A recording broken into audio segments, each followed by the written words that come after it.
নমস্কার বন্ধুরা, আশা করি আপনারা সকলেই ভালো আছেন। আমি বিভাস, গল্প কিন্তু সত্যি চ্যানেলে আপনাদেরকে আরও একবার স্বাগত। আজকের গল্প 1911 সালের মোহনবাগানের আইএফএ শিল্ড জয়। ব্রিটিশরা যখন পরাধীন ভারতে ফুটবল নিয়ে আসে, তখন এই খেলাটিকে সবার আগে রপ্ত করে নিয়ে আঁকড়ে ধরে বাঙালিরা। ব্রিটিশ শাসকদের চিন্তায় ছিল ফুটবল নামক নেশায় বাঙালিদের বুঁদ করে রেখে স্বাধীনতার আন্দোলনকে স্তিমিত করে রাখা, যে ধারণা ভুল পরবর্তীকালে প্রমাণিত হয়। এই খেলাটিকে কেন্দ্র করে উত্তাল হয়ে যায় বাঙালির আবেগ, বাঙালির উচ্ছ্বাস, বাঙালির ভালোবাসা। বাঙালির দৈনন্দিন জীবনের অংশ হয়ে ওঠে ফুটবল। বাঙালির মানসিকতায় দারুণ প্রভাব ফেলে রোমাঞ্চকর এই খেলাটি। এই কারণেই সেই ব্রিটিশ আমলে উপমহাদেশের ফুটবলের রাজধানী হিসেবে বিবেচিত হতো কলকাতা। অল্প কিছুদিনের মধ্যেই বাঙালিদের কাছে ফুটবল হয়ে ওঠে ব্রিটিশ বিরোধী আন্দোলনের প্রধান অস্ত্র। পরাধীন দেশে প্রতি পদে পদে অপমানে গুমরে মরছিল বাঙালি। এই রকম একটা সময় খেলার মাঠে ব্রিটিশদের সঙ্গে সমান তালে লড়াই দেওয়ার একটা সুযোগ এসে যায় বাঙালির সামনে। মাঠের ফুটবলে ব্রিটিশদের যখন দেশীয় ফুটবলাররা নাজেহাল করে দিতেন, তা দেখে খুব আনন্দ পেত বাঙালিরা। আর বাঙালিদের দল জিতলে সেদিন সেলিব্রেট করত সারা কলকাতা, সারা বাংলা। কিছুক্ষণের জন্য হলেও পাওয়া যেত পরাধীনতার গ্লানি থেকে মুক্তির আনন্দ। এই প্রেক্ষিতেই 1880-র দশকে ভারতের স্বাধীনতা আন্দোলন শুরু হয়েছিল। এই সময় ভারতীয় জাতীয়তাবাদীদের বিদ্রোহ ভারতীয়দের কল্পনা শক্তিকে জাগরিত করে তুলেছিল। এই আন্দোলনকে সাহায্য করার জন্য উত্তর কলকাতার মোহনবাগান অঞ্চলে মিত্র ও সেন পরিবারের সাহায্যে উপেন্দ্রনাথ বসু 1889 সালের 15ই আগস্ট মোহনবাগান স্পোর্টিং ক্লাব প্রতিষ্ঠা করেন। কথিত আছে যে মোহনবাগান ভিলায় ইডেন হিন্দু হোস্টেলের বিরুদ্ধে এই দল প্রথম খেলেছিল। প্রথম প্রতিষ্ঠা বার্ষিকীর ঠিক আগে অধ্যাপক এফ.জে. রো জিজ্ঞাসা করেছিলেন যে এই দল কোনো রাইফেল শুটিং বা আংলিং বা এই জাতীয় খেলার সঙ্গে যুক্ত কিনা। মোহনবাগান এই জাতীয় খেলার সঙ্গে যুক্ত নয় জেনে তিনি পরামর্শ দিয়েছিলেন দলের নাম পাল্টে মোহনবাগান অ্যাথলেটিক ক্লাব রাখতে। ক্লাবের কর্মকর্তারা এই পরামর্শ মেনে নিয়ে ক্লাবের নাম পরিবর্তন করেন। 1891 সালে কলকাতার শ্যামপুকুর অঞ্চলে এই দল চলে আসে। পরে এই দল উঠে যায় শ্যাম স্কোয়ার অঞ্চলে। 1893 সালে মোহনবাগান কোচবিহার কাপে অংশগ্রহণ করে। এটাই ছিল ক্লাবের প্রথম টুর্নামেন্ট। পরবর্তীকালে মোহনবাগান কোচবিহার কাপ ও ট্রেডার্স কাপ সহ বিভিন্ন টুর্নামেন্টে অংশগ্রহণ করেন, কিন্তু জয়লাভে ব্যর্থ হয়। পরবর্তীকালে কলকাতা পৌর সংস্থা শ্যাম স্কোয়ার নামে একটি সরকারি স্কোয়ার উদ্বোধন করলে এরিয়ান ও বাগবাজার ক্লাবের সঙ্গে মোহনবাগান এই স্কোয়ারে জায়গা পায়। 1895 থেকে 1900 সাল পর্যন্ত শ্যাম স্কোয়ার ছিল মোহনবাগানের তৃতীয় মাঠ। 1904 সালে কোচবিহার কাপে অংশ নিয়ে মোহনবাগান প্রথম ট্রফি জেতে। হেয়ার স্পোর্টিং ক্লাবের বিরুদ্ধে 15ই আগস্ট প্রথম দিনের ফাইনাল 0-0 ড্র হয়, কিন্তু রেফারির সঙ্গে অসঙ্গত আচরণের জন্য হেয়ার স্পোর্টিং ক্লাবকে আইএফএ এই টুর্নামেন্ট থেকে বহিষ্কার করে। তাই মোহনবাগান জয়ী ঘোষিত হয়। 1905 সালে তারা আবার এই ট্রফি জিতেছিল। 2রা আগস্ট মোহামেডান স্পোর্টিং ক্লাবের বিরুদ্ধে প্রথম দিনের ফাইনালে 1-1 ড্র হয়। 5ই আগস্ট রিপ্লে ফাইনালে মোহামেডান স্পোর্টিং ক্লাবকে 1-0 গোলে হারিয়ে পরপর দুবার কোচবিহার কাপ জিতে নেয়। এরপর 1907 সাল থেকে 1972 সাল এই ব্যবধানে মোহনবাগান ক্লাব এই কাপ জেতে মোট 18 বার। 1905-এ চুঁচুড়ায় আয়োজিত গ্ল্যাডস্টোন কাপের ফাইনালে মোহনবাগান তৎকালীন আইএফএ শিল্ড জয়ী ডালহাউসিকে 5-0 গোলে পরাজিত করে তাদের তৃতীয় ট্রফি জেতে। 1906 সালেও গ্ল্যাডস্টোন কাপ জেতে মোহনবাগান। এরপর 1908 থেকে 1911 সালে গ্ল্যাডস্টোন কাপ জিততে নিয়েছিল মোহনবাগান সর্বসাকুল্যে 4 বার। 1906 সালে মোহনবাগান ট্রেডার্স কাপ ও গ্ল্যাডস্টোন কাপ একসাথে জয় করে। 1907 সালে মোহনবাগান আবার ট্রেডার্স কাপ জেতে। 1908 সালেও এই কাপ জিতে পরপর 3 বছর এই কাপ জয়ের রেকর্ড সৃষ্টি করে মোহনবাগান। 1906 এবং 1908 দুবারই ফ্রি স্কুলকে ফাইনালে হারিয়েছিল মোহনবাগান, দুবারই 1-0 গোলের ব্যবধানে। তারপরে আরও 8 বার, অর্থাৎ 1908 থেকে 1965 সালে ব্যবধানে আরও 8 বার মোহনবাগান এই কাপ জিতে মোট 11 বার ট্রেডার্স কাপ জেতে। এছাড়াও 1909 থেকে 1941 সালে মোট 6 বার মোহনবাগান লক্ষ্মীবিলাস কাপ জেতারও সুযোগ পেয়েছিল। 1909 সালে ফাইনালে তারা জেতে গর্ডন হাইল্যান্ডসকে 6 দিন লড়াইয়ের পরে 1-0 গোলে হারিয়ে। কিন্তু এই গর্ডন হাইল্যান্ডসের কাছেই 1909-এর আইএফএ শিল্ডের দ্বিতীয় রাউন্ডে হেরে যায় মোহনবাগান। আইএফএ শিল্ডে মোহনবাগানের খেলার পেছনেও ছিল একটা ইচ্ছে পূরণের স্বপ্ন। ডালহাউসি বা ক্যালকাটার মতন টিমকে হারানো, Gladstone cup, Lakshmibilas cup, traders cup জেতার মতো সাফল্য পাওয়া গেলেও তখনকার ক্লাব সম্পাদক শৈলেন বসুর পাখির চোখ ছিল আইএফএ শিল্ডের দিকে। এখানে সাফল্য পেলে তখন মোহনবাগানকে যারা ব্যঙ্গ বিদ্রুপ করত, সেই শোভাবাজার, কুমারটুলি বা টাউন ক্লাবের মুখ বন্ধ করে দেওয়া যাবে।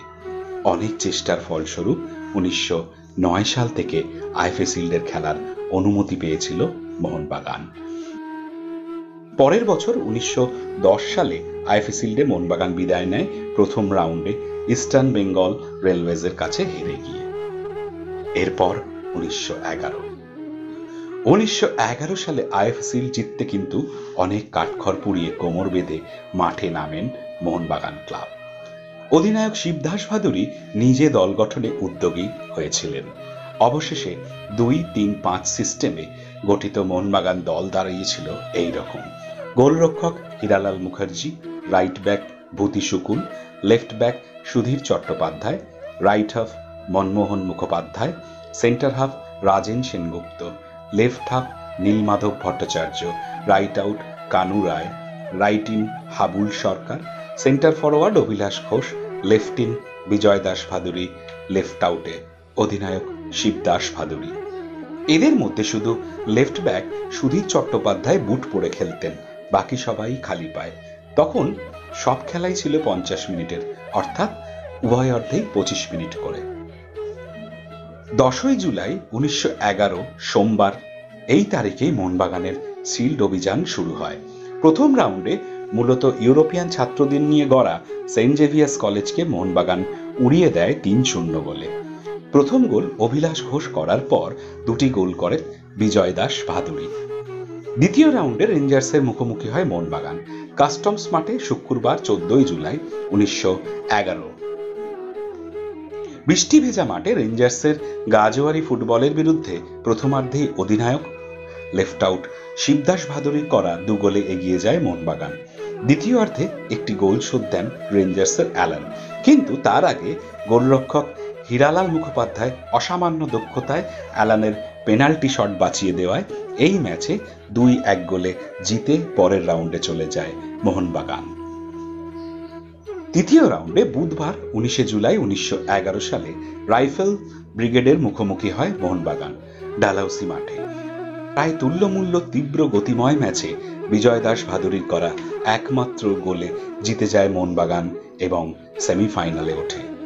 সেমিফাইনালে ওঠার সাথে সাথেই সমগ্র বাংলা তথা ভারতের মানুষের মনে কিন্তু এক আশার সঞ্চার গড়ে উঠতে থাকে।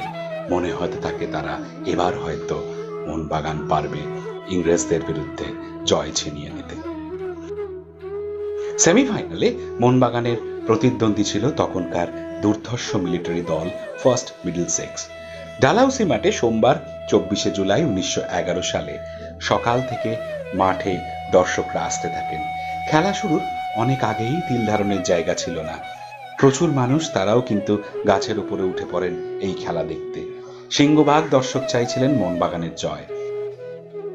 কিছুটা আধিপত্য নিয়ে খেলে প্রথমার্ধে 1-0 গোলে এগিয়ে যায় ফার্স্ট মিডলসেক্স। তারপরে বিরতিতে মোহনবাগান তাদের ফরওয়ার্ড লাইনের পজিশন অদল বদল করে মাঠে নামে এবং তাদেরকে চমকে দেয় দ্বিতীয় অর্ধে। খেলা 1-1 গোলে শেষ হয়ে যায় কানু রায়ের গোলে। 1-1 গোলে অমীমাংসিত থেকে যায় সেদিনের খেলা।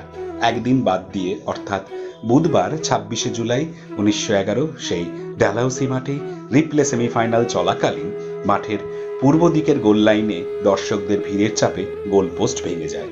কিছুক্ষণ বন্ধ থাকার পর আবার খেলা শুরু হয়। প্রথম অর্ধের খেলা গোলশূন্য থাকার পরে দ্বিতীয়ার্ধের শেষ দিকে তিনটি গোল করে মোহনবাগান ৩-০ গোলে জিতে ফাইনালে উঠে যায়। গোল করেন শিবদাস ভাদুড়ী, হাবুল সরকার এবং কানু রায়।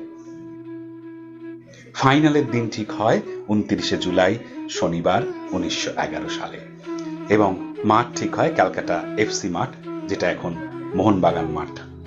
প্রতিদ্বন্দ্বী ফাইজাবাদের ব্রিটিশ আর্মির দল ইস্ট ইয়র্ক রেজিমেন্ট। খেলার মাঠ যেন সেদিন স্বাধীনতার লড়াইয়ে, এবং এই লড়াইয়ের প্রতিনিধি সেদিনের মোহনবাগান দল। কলকাতা সেদিন পরিণত হয় ফুটবল নগরীতে। কলকাতার বাইরের বাংলা এবং প্রতিবেশী রাজ্য থেকেও বহু লোক সেদিন খেলা দেখতে আসেন মাঠে।